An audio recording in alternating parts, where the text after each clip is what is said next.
Hey guys, welcome back to Bang This with Hosenhoffen. I was watching Lord of the Rings the other day, one of my favorite movies, and it was two towers at Helm's Deep when all the Uruk-hai berserkers were going up on the walls. They get on top of the wall and they make this big swing and took out a bunch of elves at one time. And I've had this bar of steel lying around and I've had no idea what to do with it. And while watching that scene, I was like, oh my god, I know what to do.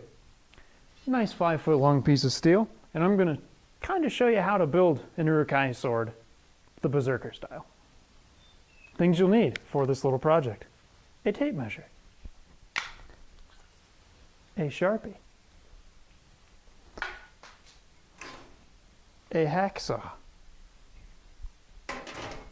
and your 5-foot bar of steel. First step is the sword splits at the top into a T shape, so we got to cut it down the middle. Got to find the halfway mark, which is an 1 3/8. And if my math is not right, I don't care. Just like that. I'll probably need to go about 4 inches down. It doesn't need to be perfect because it is an orc sword. They never are. There we are. I used a straight edge to draw this line to show how far I'm going to cut. Now you guys would use a hacksaw, and just if you have a file, put a little chip, just a little tiny scratch mark in there to give your blade somewhere to bite. And then set it on a nice surface. What you're going to do is just go back and forth. Don't do it like this. It's hard to cut like that, but set it down, give yourself some clearance, and you'll just cut it all the way down. Try to make that as straight as you can, because the more work you do here, the less work you have to do later. This is my metal cutting bandsaw. Don't use a wood cutting bandsaw unless you're an electrician. We're going to cut this. We're going to not split it right away, but just get the cut in. Like I said, you want to make yourself work as least as you can. All right, here we go. Lube it up a little bit. Keeps the blade cold. Helps if it's plugged in.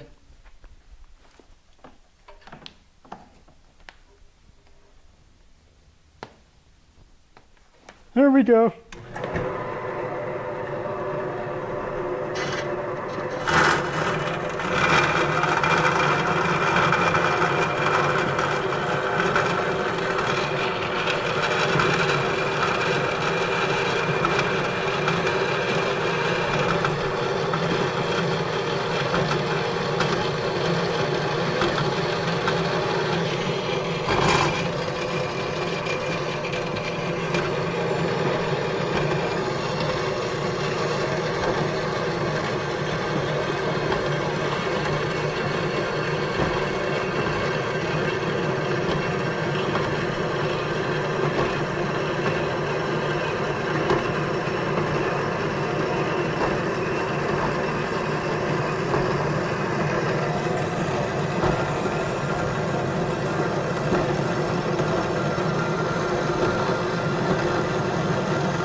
That should do.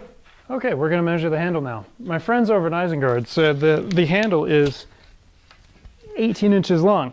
I think that's a little bit excessive, so I think we'll go up to about 1 foot. Right there. Take a Sharpie.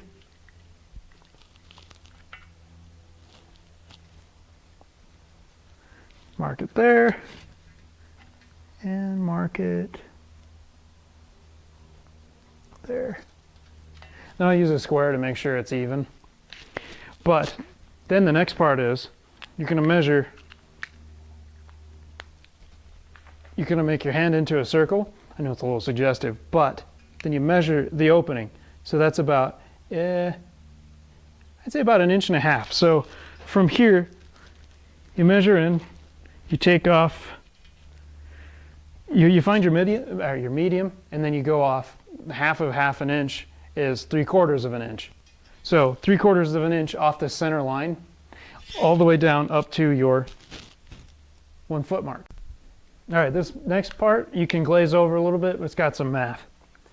All right, so 2.5 divided by 2 is 1.25. So it's right here.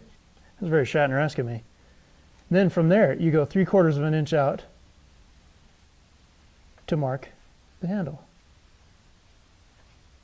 Just like that. Then, same thing down here.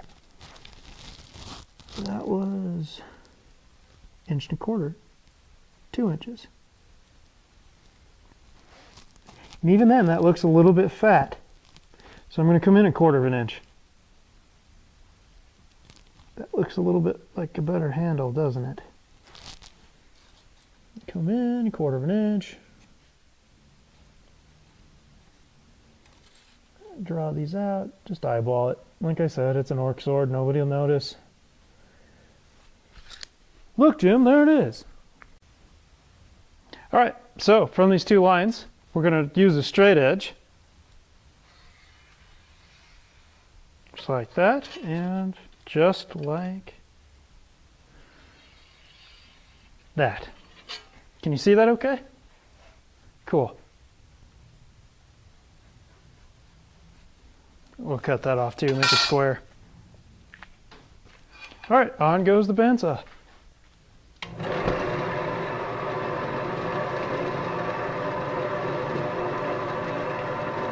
Always be mindful of your fingers. Always know where they are, because that'll cut a finger off in a heartbeat. It won't even, it'll be like, yoink, oh crap, there goes my finger. Give a little bit of nude.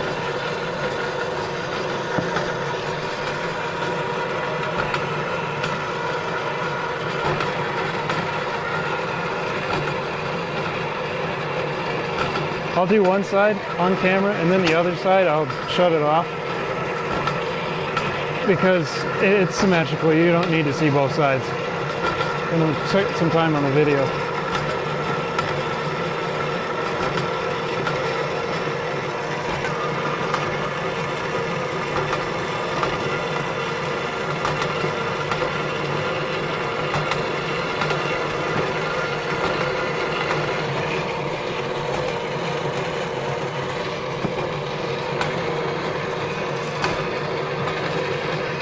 If you guys have a bandsaw, you just want to push a little bit of pressure if you've never used it before. I mean, I could be talking out my butt, but I always apply just a slight amount of pressure just to keep it going, but not too much to push the blade or warp the blade or anything like that, and try to keep the teeth to last as long as I can.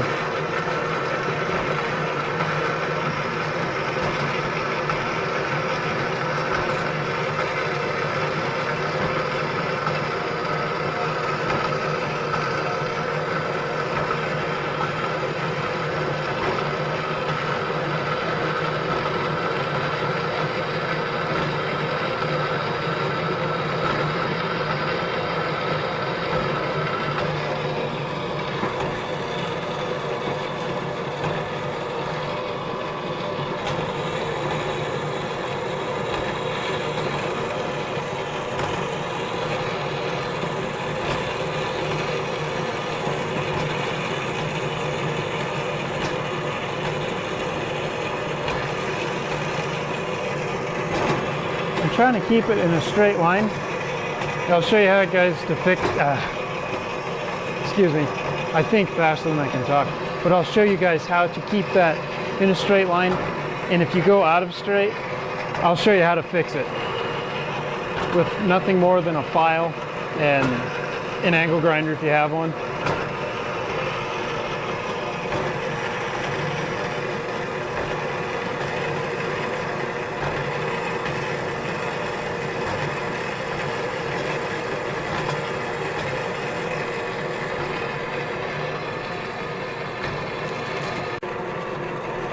All right, we're almost there. A little bit longer. I'm going to turn the blade and cut this out. And then if you can't figure out how to do the other side, I don't know what to tell you.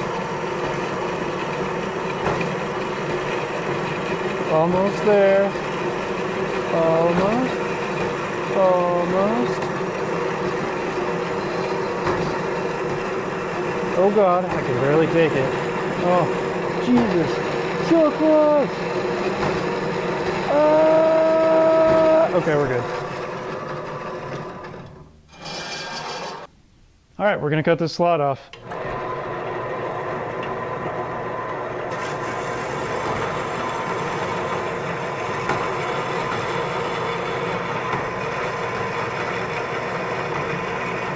I'll say this, and I know I'll say it again, but it doesn't matter your skills, and it doesn't matter if somebody's better than you are.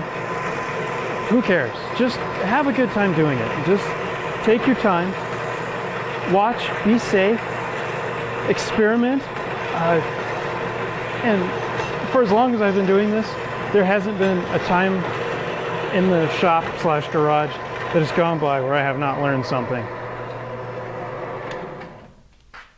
And just fatigue this off. Here we go. See, we cut it.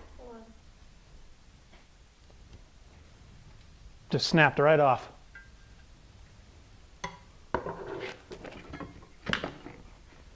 For future reference, this piece is going to be called the tang. Starting to look a little bit like a sword, huh? I'm pretty excited to see this done.